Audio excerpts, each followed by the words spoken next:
Hey y'all, it's a Tuesday. Got the hair done. Sheila Bahacek East Bernard does a fabulous job. Even got some highlights. I'm a blonde now. Yeah, right. Today I'm making some fig jam for the farmers market this weekend. I had figs in the freezer from last year's harvest, and my goal is cleaning out this freezer and getting stuff out of there and used and eaten. So I had about 5 pounds of figs, 6 pounds of figs. Well, a couple of them I set aside. I'm going to try a balsamic fig jam, but I've got those in the refrigerator in some sugar. They've got to sit for an hour in there and cook them, and then put them back overnight. And it's a long process, but I want to see if it's any good. I think they would be really good, the jam over pork or chicken or some kind of meat, or even on a piece of toast or a yummy biscuit. So this fig jam recipe is really pretty easy. I got this from the spruceeats.com. The Spruce, S-P-R-U-C-E, eats.com. And it's their fig jam recipe. And for every pound of figs, see, I have my figs here. For every pound of figs, you add 1/4 cup of sugar. And for every pound of figs, you add 1/2 a teaspoon of pectin. I'm using a low sugar pectin. And I've got 4 pounds of figs in my pot. For every pound of figs, you add 10 milliliters of freshly squeezed lemon juice. And for every pound of figs, you add 10 milliliters of honey. And this is how much we have left of our liquid honey. That's it. So I use some for this fig recipe. Figs and honey go together really, really well. So you want to take some of the sugar to mix your pectin in with. So I kept back a little bit of the sugar, about 1/4 a cup. It says 1/2 a cup, but 1/4 a cup will work. And mix the pectin in with it. So I like to add some lemon slices. My friend Carol DeRubio said her mama would always have lemon slices, and she would stick her finger in the pot and grab one of them to eat. She loves lemons. So these have to cook a little bit. So I've got the figs, the lemon juice,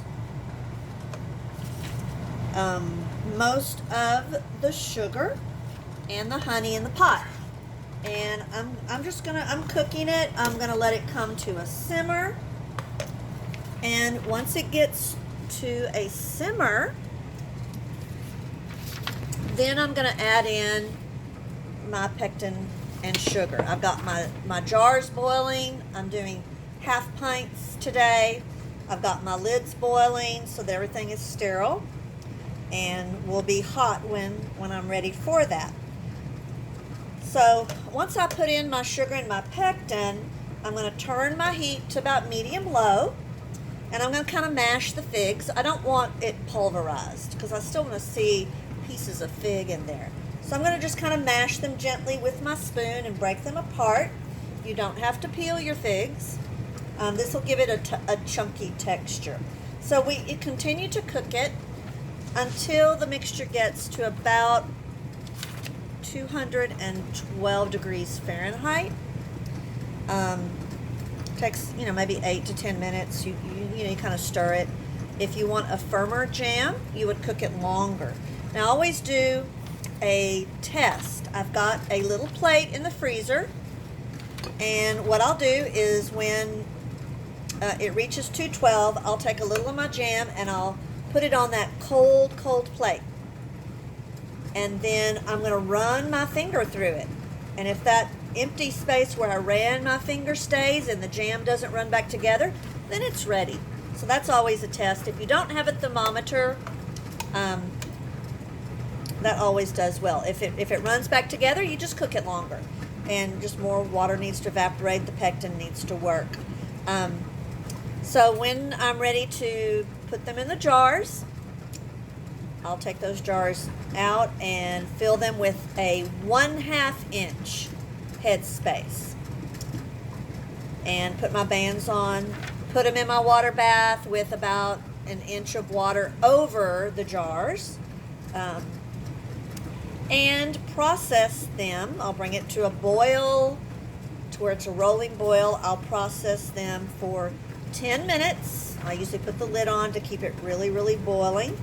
And when it's finished, my habit is I turn it off and I wait 5 minutes, and then I will take them out with my jar lifter. And one thing I like to do is these lemon slices that are in here, they'll be cooked.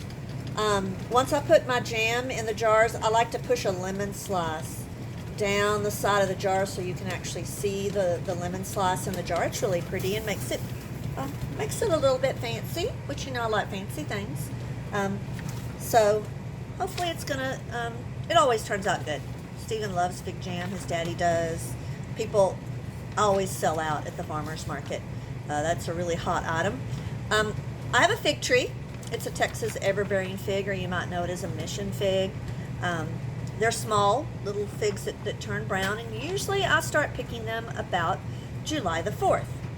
Now, my friend Gerald across the street, he made me a cutting of a Italian honey fig, which is in a pot still. I've got to find out where I want to put it.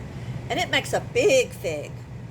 And it stays green, and then when it ripens, it kind of, the green lightens just a little bit. It doesn't get brown, but they are delicious. There's lots of different kinds of figs, and his is producing right now. So we'll get a few of those. He brought some over the other day for me to try, and they're really good. So so if you've got a fig tree, or someone offers you some figs that come with bags of figs, please take my figs. Take them and make you some jam. It's you can do a reduction of some jam and some balsamic vinegar in a skillet. Put it over pork or chicken. It's delicious that way. Or if you've got some cream cheese and a cracker, and you put a little fig jam on top of that, that's really, really fancy lunch or fancy snack. So hope you get the chance to make you some fig preserves or fig jam. Hope y'all have a great rest of your day. Stephen's going to have a new wife when he gets home. He'll wonder, who's that woman with that blonde hair there? Look at that. Bye, y'all.